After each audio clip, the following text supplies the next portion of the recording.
Welcome to the New Testament Closer Walk podcast from Walk Thru the Bible. This podcast is a daily adventure that will guide you on a life-changing journey through the New Testament in 1 year. Join us every day as we listen through the entire New Testament, along with a short devotional and thoughts from great Christian leaders of the past that will help bring the New Testament alive for you today. It's a closer walk with Jesus through God's Word. For more free resources, including a daily worship from the Heart text, go to walkthru.org/ntpod. Someday will be the last day, and this gospel of the kingdom will be preached in the whole world as a testimony to all nations, and then the end will come. Matthew 24:14. The end. Those words often mark the last page, the last scene, the conclusion. Like the referee's gun when time has expired, they remind us how finite life is. Tomorrow will not always be a continuation of today. Someday will mark the last day of life as we now know it, and then the end will come. Just before his own earthly life ended, Jesus described the end and the events preceding it. F.B. Meyer shows how contemporary these 2,000-year-old warnings are. Walk with F.B. Meyer, an English pastor who cared for the needy. The signs of the times in our day are much as they were then. People still love pleasure rather than God. Those who want to live a godly life must still be prepared to suffer persecution. The forms of hatred and dislike of the gospel change, but the hatred of the cross is as deeply rooted as ever. There are abroad today the seeds of hurtful and false doctrine. Propagated by the spoken word and written page, they produce unrest in the young and unstable. We must judge these damaging teachings not by their pleasant and innocent appearance, but by their effect on heart and character. Today's New Testament reading is Matthew chapter 24. Matthew 24. Jesus left the temple and was walking away when his disciples came up to him to call his attention to its buildings. "Do you see all these things?" he asked.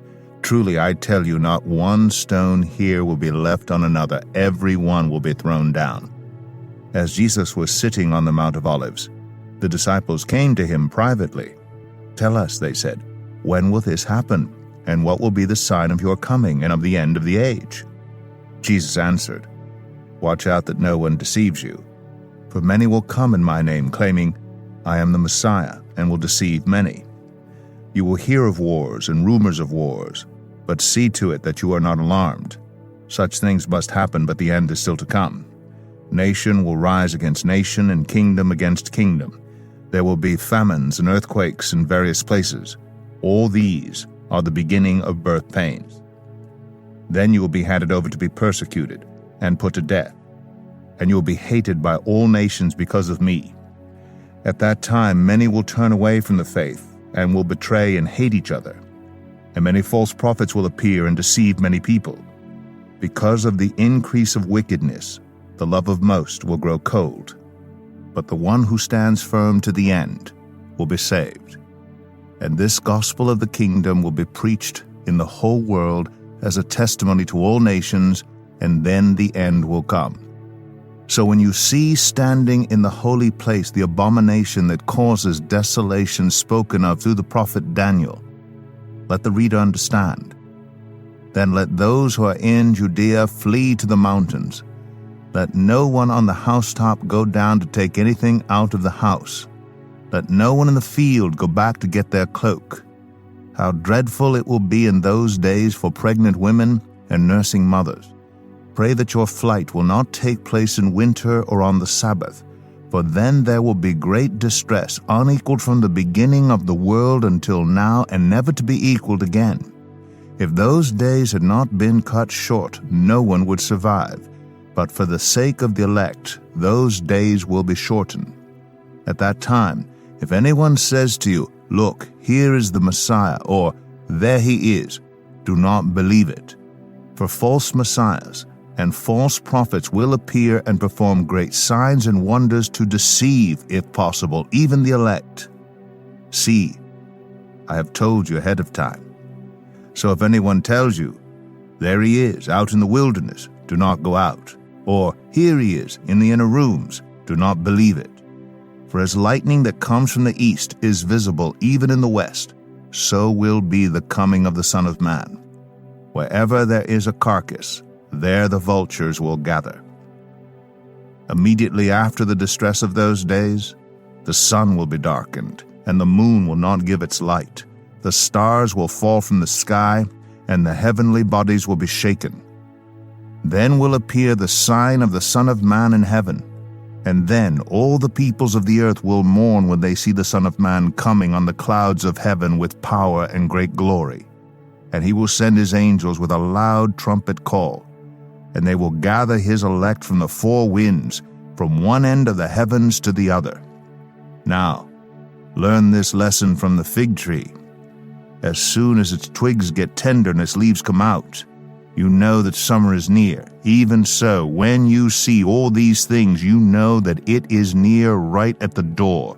Truly, I tell you, this generation will certainly not pass away until all these things have happened. Heaven and earth will pass away, but my words will never pass away. But about that day or hour no one knows, not even the angels in heaven nor the Son, but only the Father.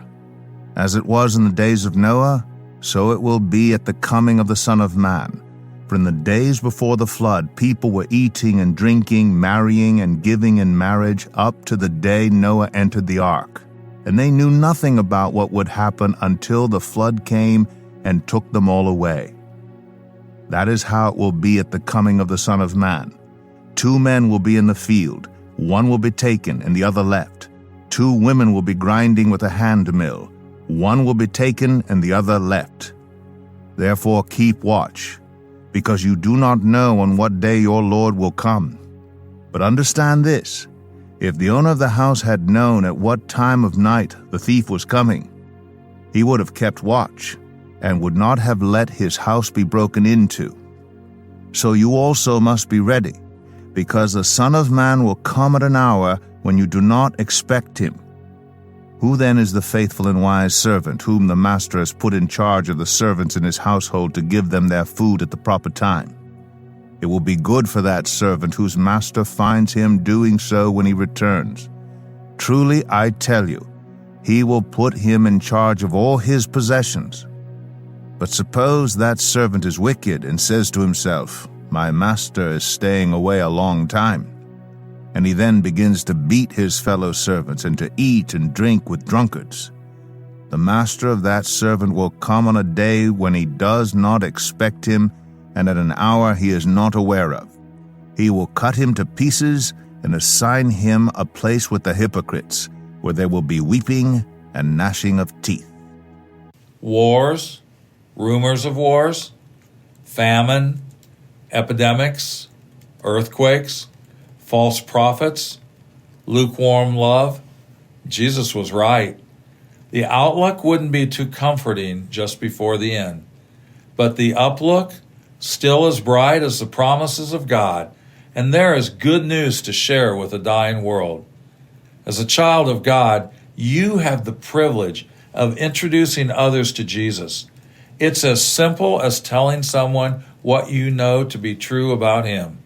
But don't put it off. The end has a way of coming when we least expect it. Thank you for joining us today. Make sure you subscribe so you don't miss a single episode as we take a closer walk through the New Testament in 1 year. For more free resources, including a daily worship from the heart text, go to walkthru.org/ntpod.